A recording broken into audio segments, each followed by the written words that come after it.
说吧，怎么才能给我？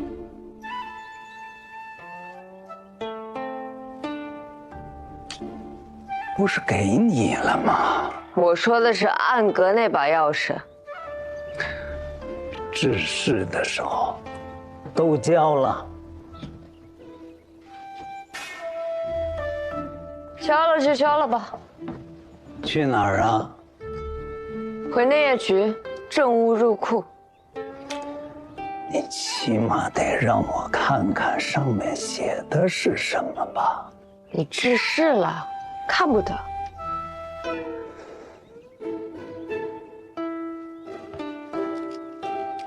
该。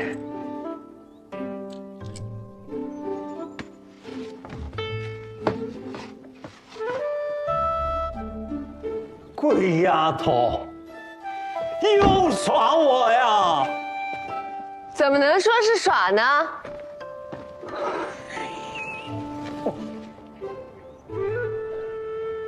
还行，心病解除了。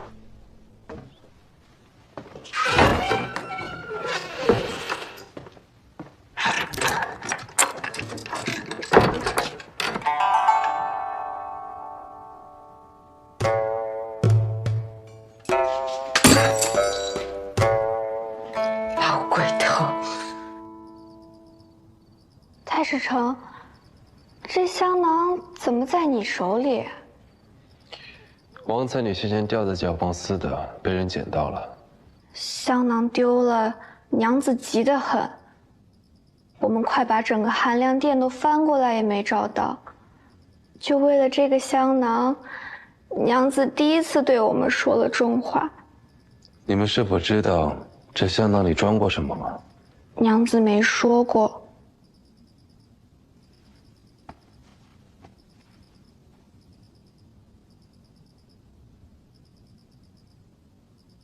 王才女有没有单独见过什么人，尤其是晚上？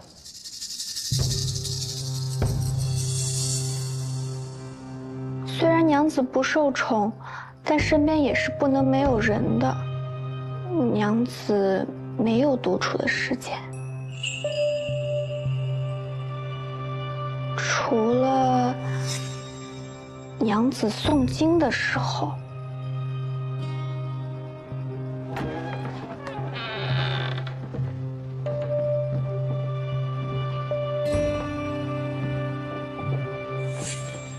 这佛台是你们娘子供奉的吗？是，娘子活着的时候，都是她亲自打理。现在，我想佛前的香火还是不要断的好。娘子每晚都要在此诵经，那时身边不需要有人照顾，会让我和方生去休息一会儿。每晚都念吗？也不是每晚。诵经前会让我们点上香烛，基本上香烛燃尽了，娘子也就诵完了，刚好半个时辰。半个时辰。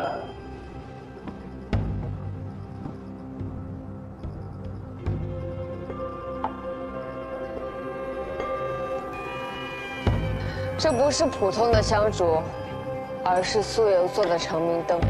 你的伤还没好，请两人先休息吧。皮外伤，又有老鬼头的药，不碍事。一盏长明灯燃尽，可不止半个时辰。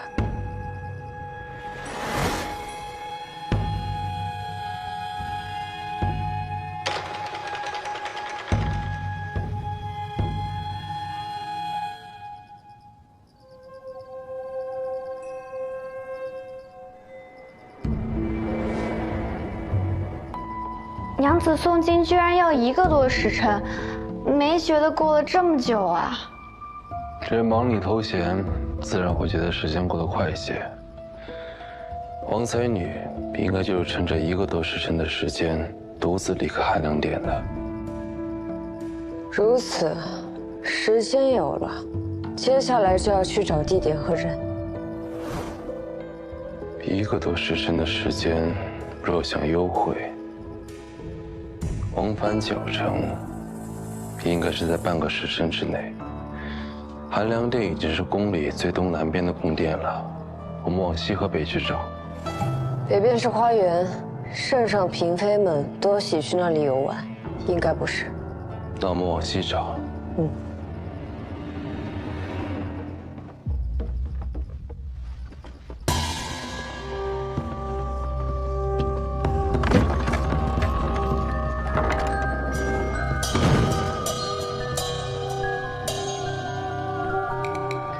这里是在修的承恩宫，不过修了1年多，还没修好。这里虽不是新进宫最好的位置，但也是吉位，怎么会如此荒废？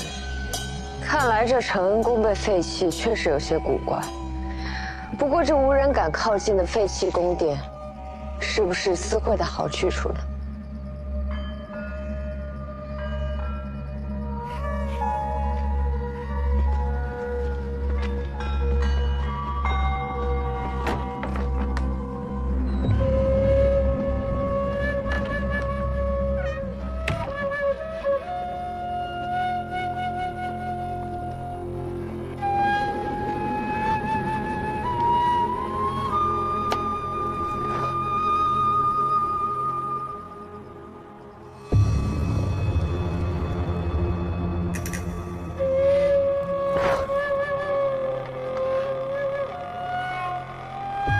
小秋，你看，整个承恩宫只有这一处偏房被修缮整齐，看来此处不一般。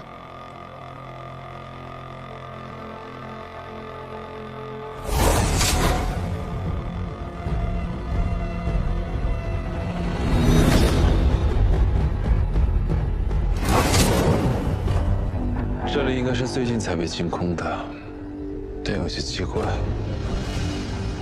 哪里奇怪？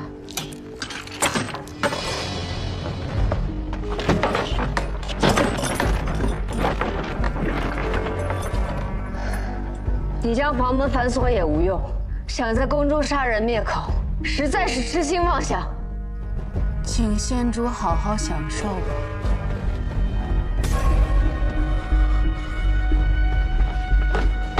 太师成，你怎么了？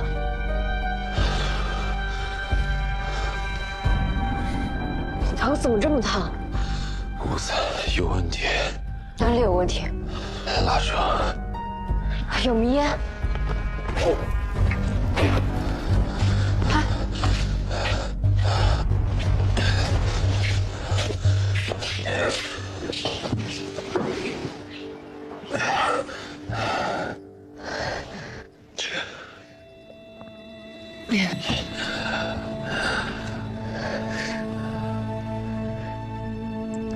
轻敌了，只要和清白扯上关系，任我有天大的本事，也一定会被束住手脚。仙主不是寻常女子，但女子魔修，牵扯的不只是她一个人。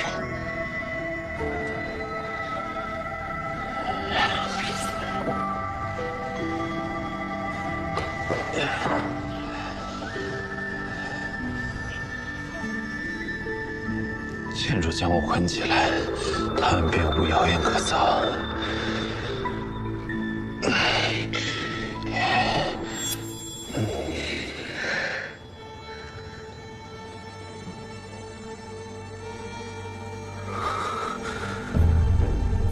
太史成，真难得你又聪慧又简单。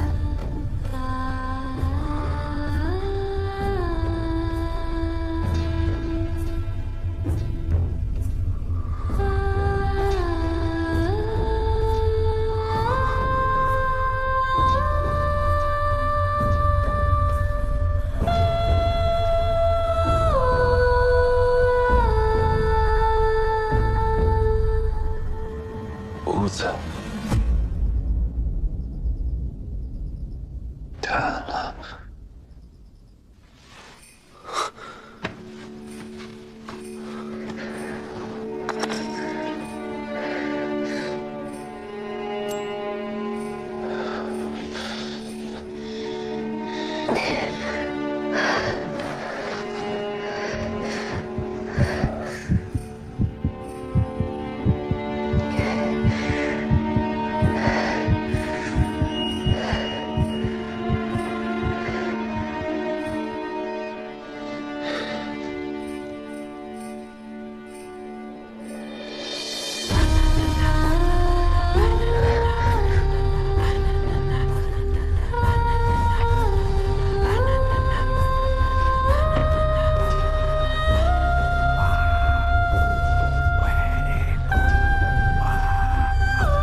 贤主啊，贤主啊，贤主啊！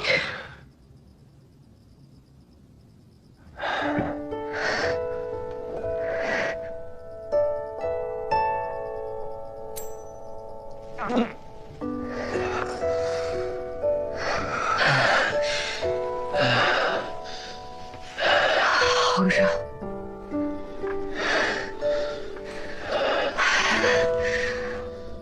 我们要不要把窗户纸捅破？什么？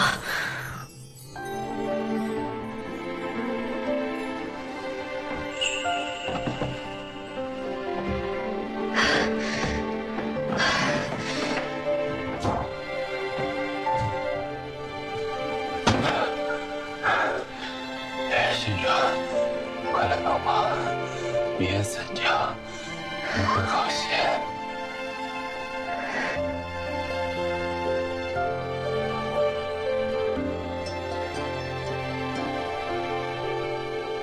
我中了迷，没力气了。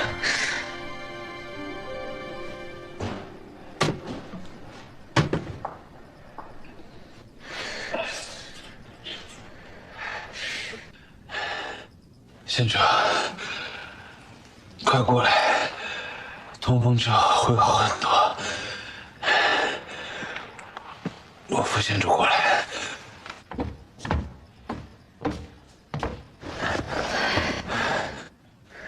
谭师长，得罪了。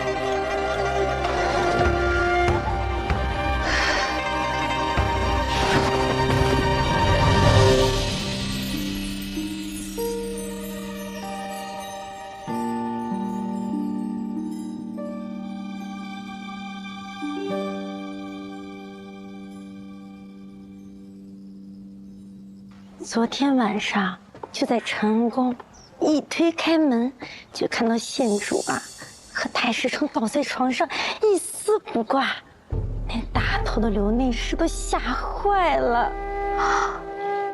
虽说福章县主一向乖张，但还未出阁就如此放肆，实在是太大胆了。早就听人说县主只是带着个男子在身边，肯定有问题，没想到这么没遮拦。又来是吧？我正要找你呢。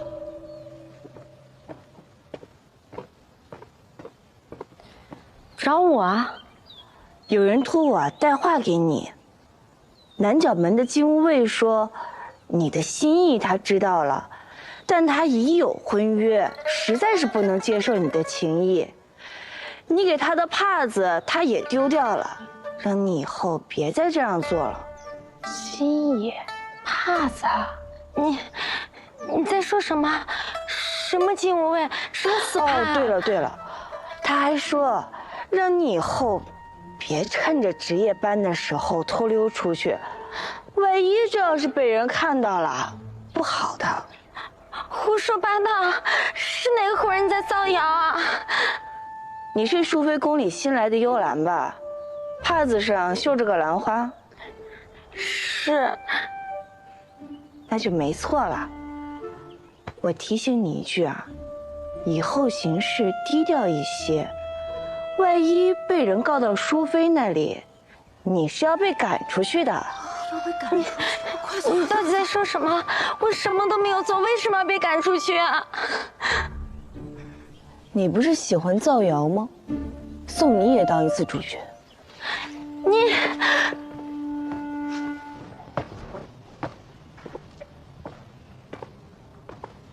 老大，你醒了？少兄呢？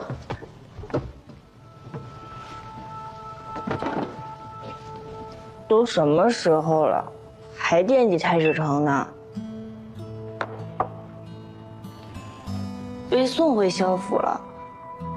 老大，你再怎么说也是个女儿家，以后夜里禅，你带上我好不好？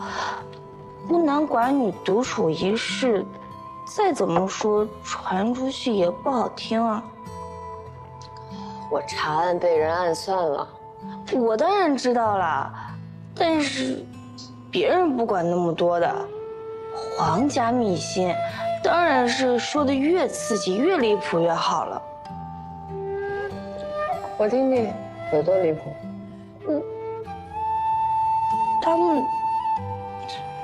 他们就是说，你和太史城借查案私会，然后点了合欢香，竟然用多了。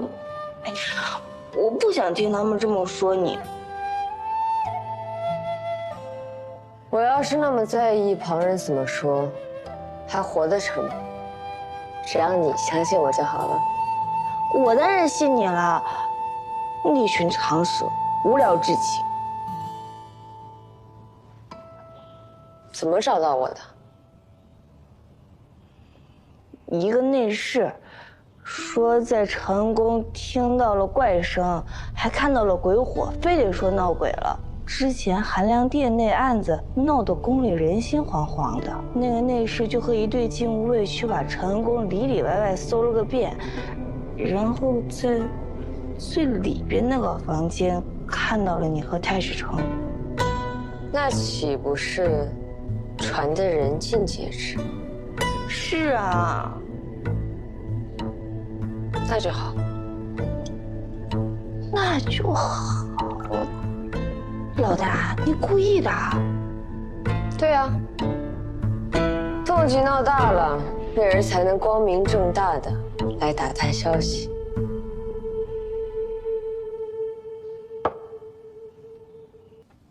这些孩子们啊，真是让人担心。到底此事也与我有关。姐姐不必自责，究竟如何，我会派人查清的。那是最好了，只是怕影响了佩仪的清誉。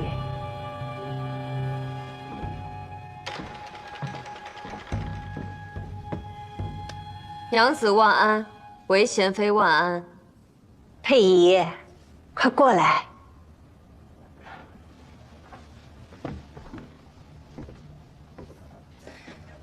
我一听说承恩宫出事，就赶忙过来了。承恩宫是圣上赐给韦贤妃的寝殿，虽然还在修葺中，但终归算是她的地方。承恩宫从修葺开始就事故不断，如今竟发生了这种事，你怎么会去那儿？是在查玉树的案子？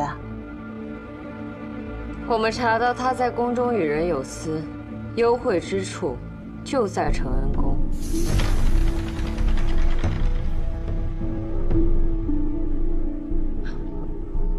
这么大的罪名啊，有何实证？那夜去查案，有些线索无法告知韦贤妃。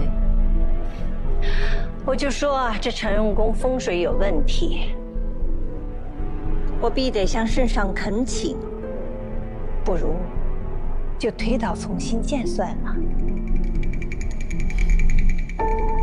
是啊，王才女在韦贤妃的废宫中与人幽会，去世前又与韦贤妃颇有来往，也不知这中间有何因缘。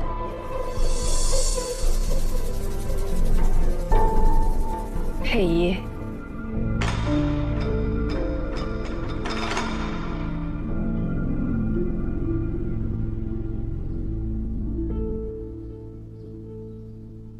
这陈恩宫毕竟是我的宫院，发生这种事，我自然脱不了干系。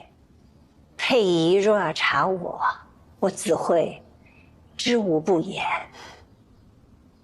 韦贤妃既然不介意，我可就派人去查了。我自是不在意那些，只是有些事，外面传的风言风语的。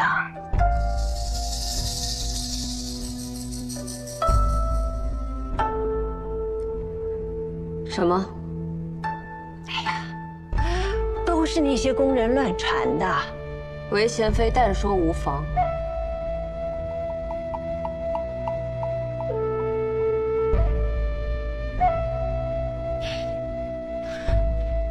那些乱嚼舌根的，传你和那萧怀瑾共度一夜，还说你们还用了合欢香。韦贤妃真的很担心我，问得这么详细。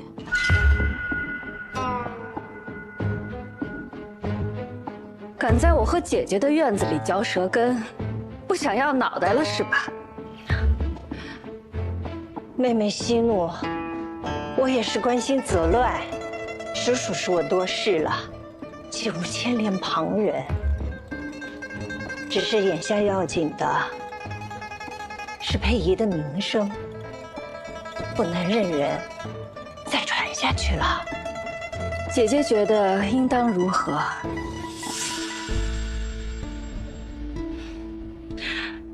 我也不是有主意的，但最近几日，佩仪还是留在妹妹宫里吧。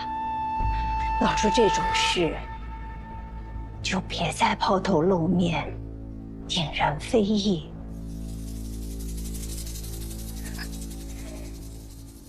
姐姐这话一说，旁人会不会非议不知道，倒是把这不存在的事情给坐实了。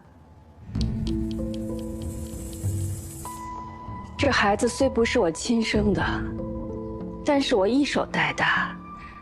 从小他想要星星月亮，圣上都会赏给他。用得着为个男人去私会吗？是了是了，我就说呢，此事蹊跷，一定是闹了什么误会了。我只是担心。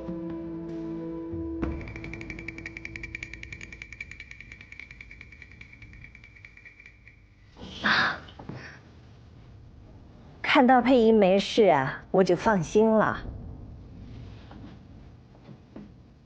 妹妹，我还有事，先告辞了。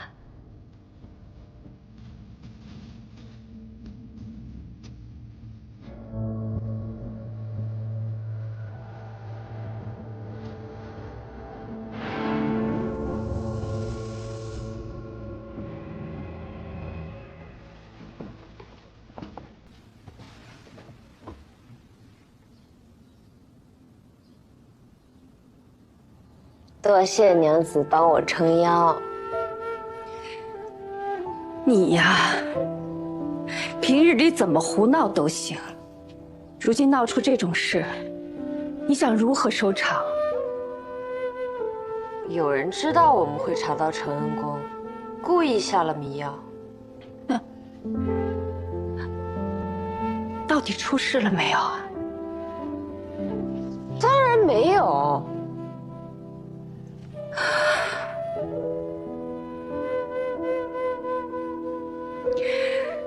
圣上和我都不喜欢你查案。今日遇到这样的事，旁人不会在意事出何因，只会为一夜风月添油加醋。随他们去说好。胡闹！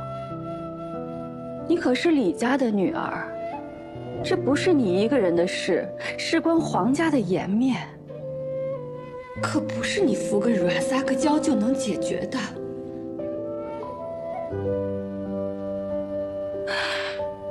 圣上让人把你送到我这儿来，说明他已经知道了，还莫须我来处理。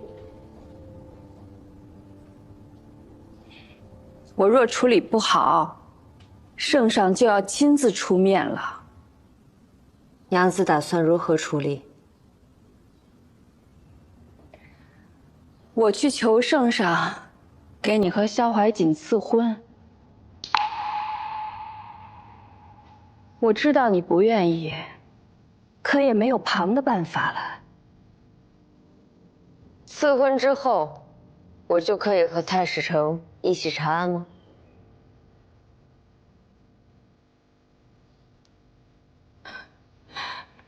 这都什么时候了，你还想着查案？流言蜚语的我不在乎，但是会让你和圣上困扰，我不愿给你添烦恼。若赐婚可以解决此事，我答应便是。此事了结，我便继续过我的日子，查我的案子，有何不可？你这孩子，心真是又冷又热的。虽然养在我跟前15年，可我终究不是你亲娘，不能真的明白。太娘子对我的好，我都明白。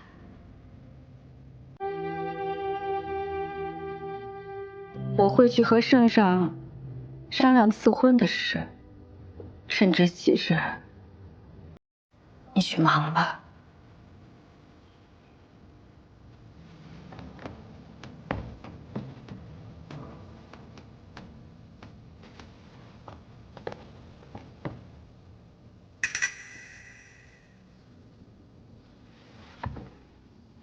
韦贤妃是不是有个儿子？是，信王征。1年前为了表孝心，求圣上恩准他负责修葺承恩宫。那他岂不是有入宫特许？是。我就知道娘子对我最好了。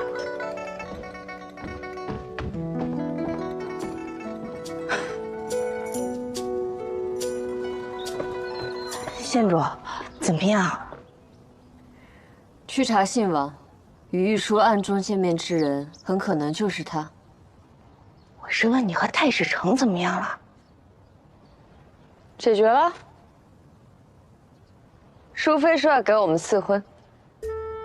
怎么就赐婚了？太史丞那么老实一个人，跟我刚好般配啊。那接下来去哪儿？去救太史丞。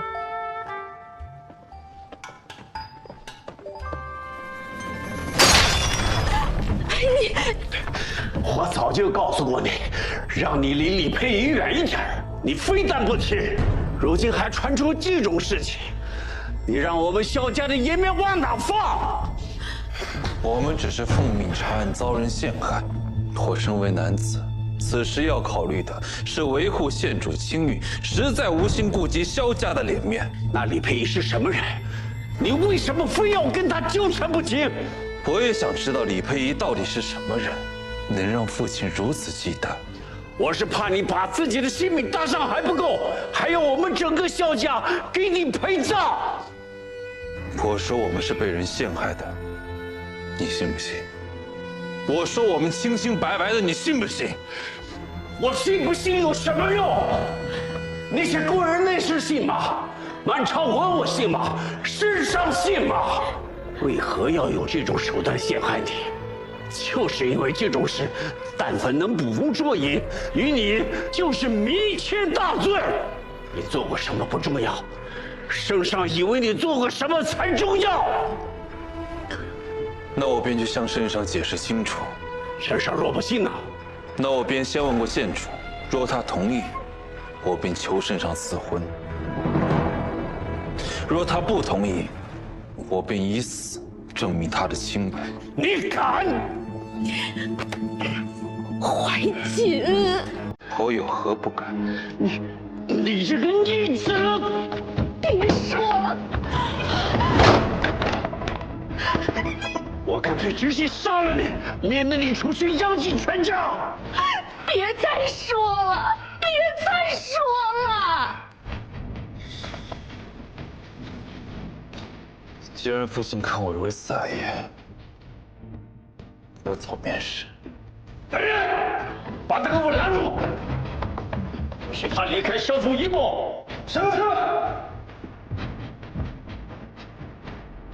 县主来了，我们实在拦不住，请你在这里。寡人先吃，寡人先吃。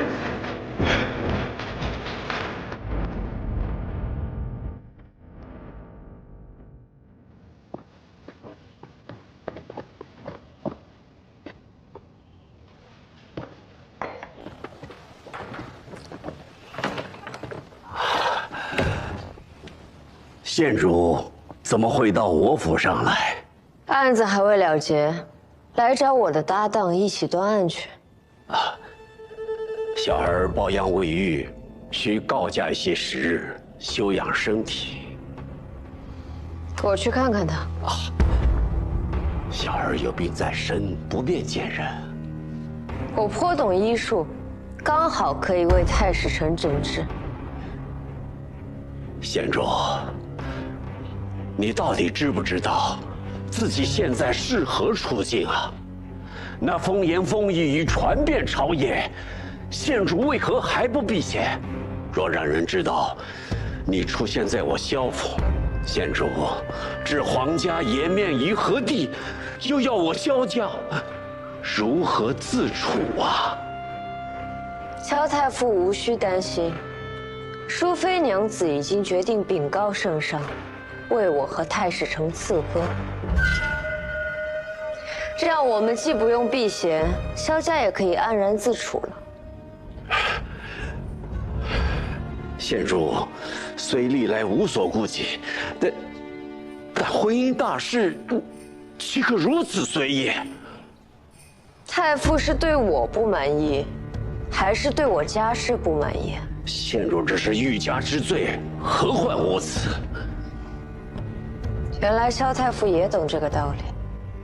我们遭人陷害，你又何必如此动怒？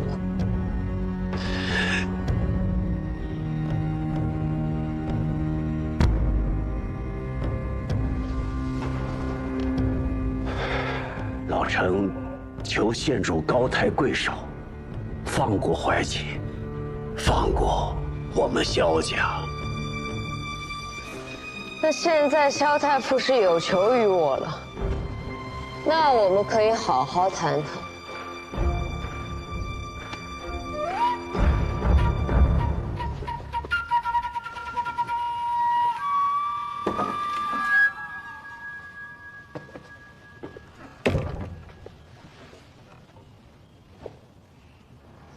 15年前端王府之事，萧太傅究竟隐瞒了什么？太史丞身上的熏香我不会忘记。15年前端王府被灭门之时，我闻过这个味道。萧夫人和太史丞都说，那香是萧夫人亲自调的，所以那晚一定有萧家人在场。10几年前闻过的味道，县主太武断了，甚至有些荒谬。我知道这算不得证据，但是与不是，我清楚，在场那个人也清楚。味道我可能会记错，但那一日我落水之事，我不可能会记错。那日救我之人，不只有萧怀瑾。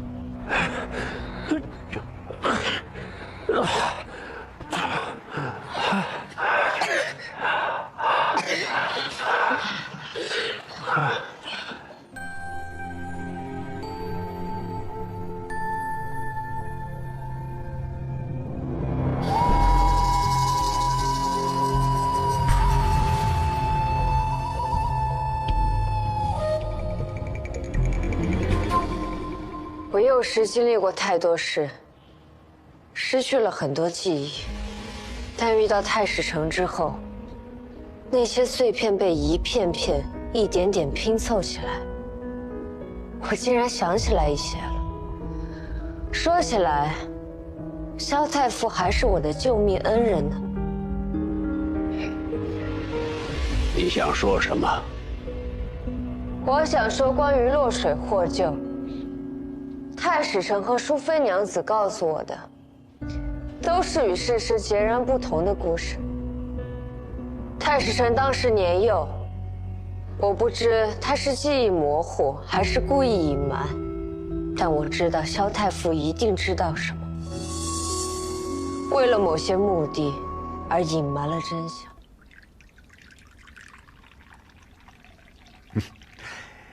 吴将军肯屈尊约我来此共饮，有什么话直说便是。好啊，你不会忘记圣禧2年，你任汴州嘉怀仓仓司使，拒掉颜良以解金元之困的事吧？唉，吴将军有所不知啊，当时关内大旱，本就要调拨颜良救灾，拒掉是因为颜良不足。这不只是我嘉怀仓难呐。既然难，你又何以在调令前半个月私调1000担盐，却未报户部？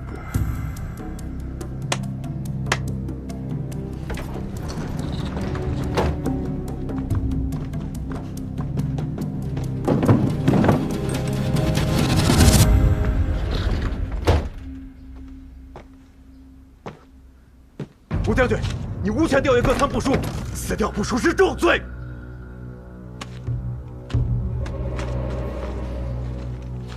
徐主事，自己来念吧。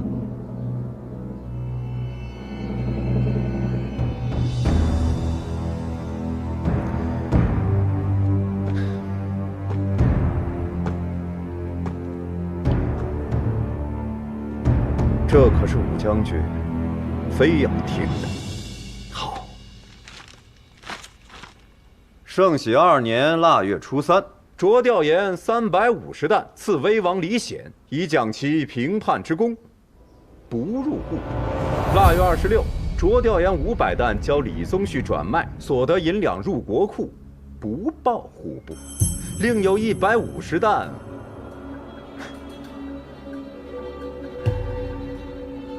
吴将军，这后面的就不用念了吧？这上面写的清清楚楚，皆是善意。我明白了，前朝时你们将这些烂账和公理绑在一起，这样一来，谁都查不了了。这不是你一个小小的主事便敢想便敢做的。吴将军可否体恤小官的难处啊？当时不是我不想调，是嘉怀仓无盐可调。若说征用军需，比我汴州有盐的大有人在。当时李宗旭的手中囤了多少官盐？下官不知。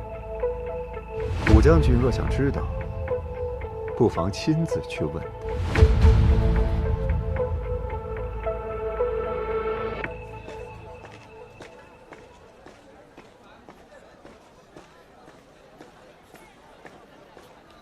郎主已经在等叶信仪了，请。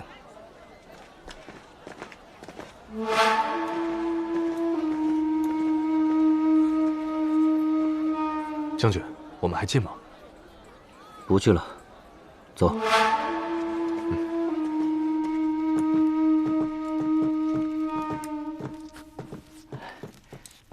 郎主，叶行医到了。哦，郡王，叶行医，自从你上次来过之后，我的确没有再见过那个妖物。我算过了，今夜是除掉此妖物的最佳时机。我需要在府上布阵。今夜，若错过了今夜，起码还要再等2个月。郡王也不想夜长梦多吧？好，那就按叶行医说的办。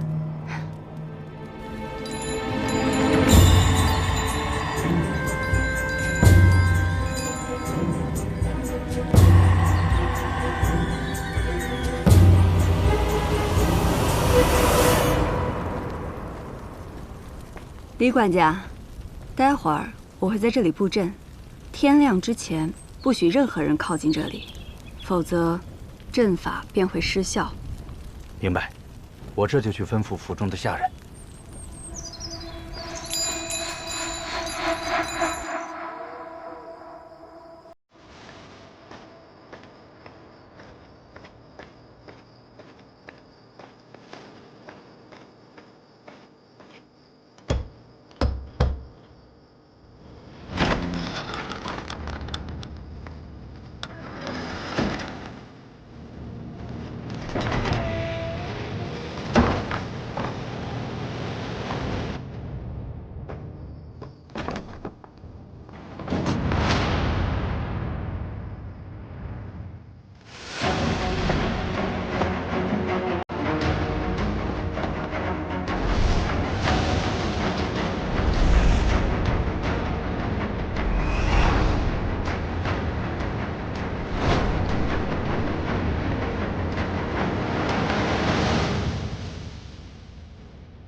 给你的信一直都没有回复，现在求我来，终于有点迟了吧？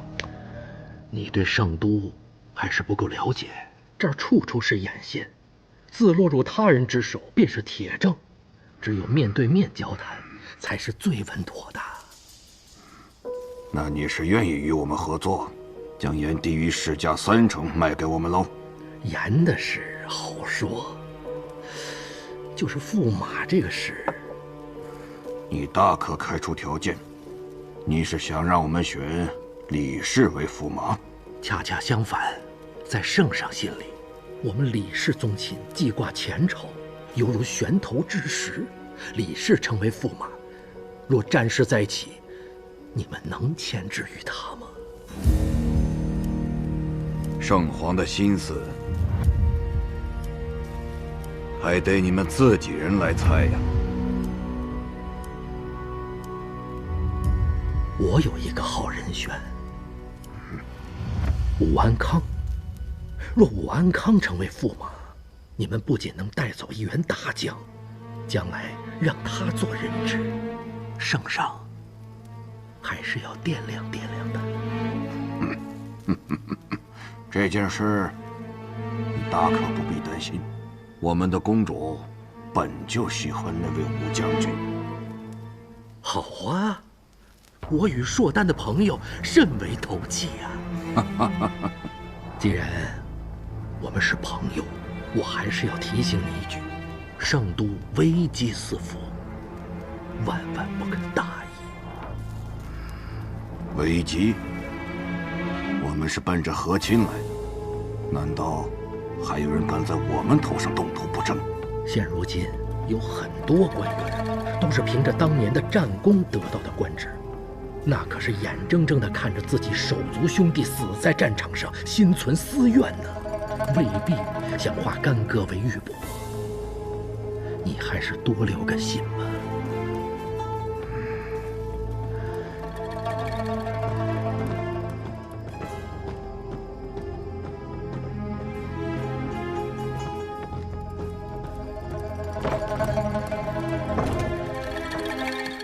郎主，找几个死士扮成芒沟人，再找个准头好的弓箭手，在宴请使臣的夜宴上择机送。可要是使臣真有个好歹，那郎主和他们的生意也……只要这一箭能射出去，就能给芒沟人扣上一个刺杀使臣的大罪。能扯上芒沟，那必定是袁绍成指使的。可袁绍成……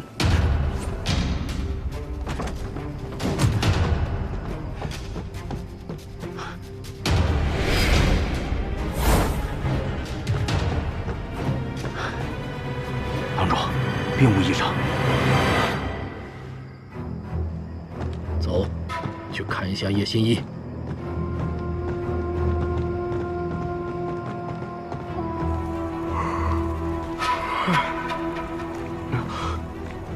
郎主，按照您的吩咐，今夜一直盯着叶心一直在做法，没有离开过。好好看守。是。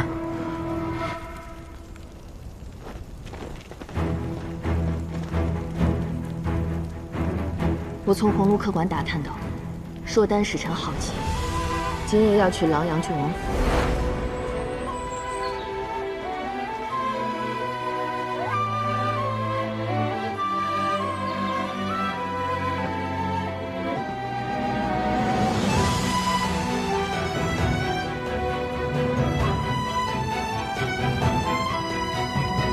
找几个死士扮成芒沟人，再找个准头好的弓箭手，在宴请使臣的夜宴上择机。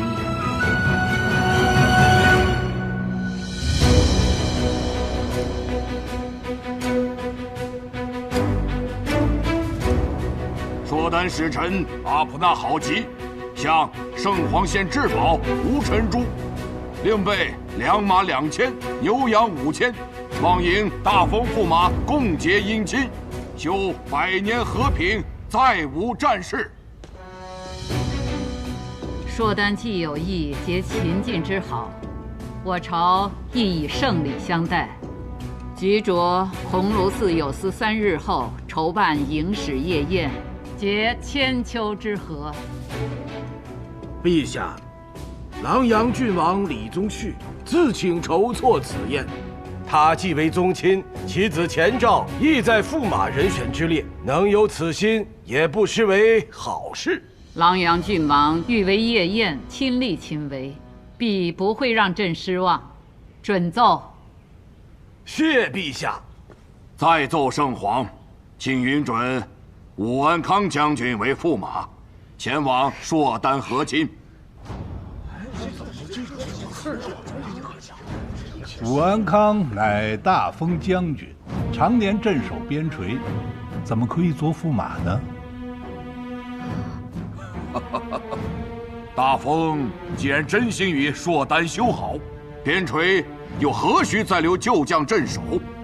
使臣说笑了，将领镇守边陲乃兵策，无关姻亲。请问，如果结亲之后，硕丹驻守边境的将军能将人马退到邙山以北吗？不能吧。早闻大封人才济济，即便是兵策，难道没了一位将军，大封便无人可用了吗？使臣此言差矣。大封能文善武者多如林木，连嘉悦公主还未得见他们，使臣便钦点驸马。难道硕丹是要效仿不遵礼制的蛮夷吗？你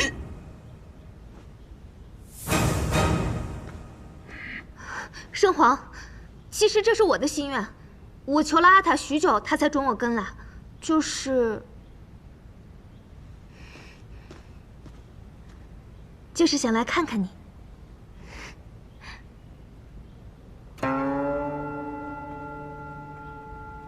嘉悦公主真乃性情动人，不知你是何时与武将军相识的？14岁那年，我瞒着阿塔在草原上驯马，摔进了坑洞，怕得要命。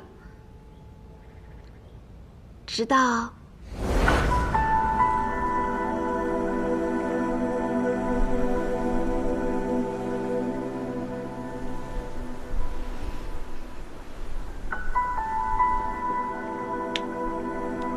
后来我才知道他是大风的将军。我看到武将军在马上威风凛凛，就连天山之巅的雪也没有他耀眼。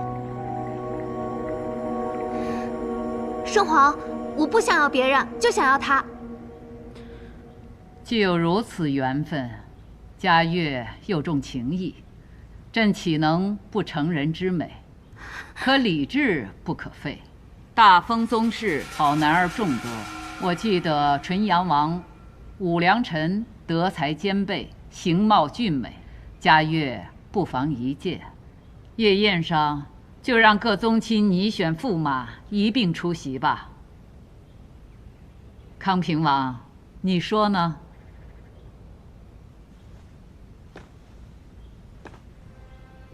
琅琊郡王尚且能替国为上，犬子理当如是。愿为陛下及大封尽绵薄之力，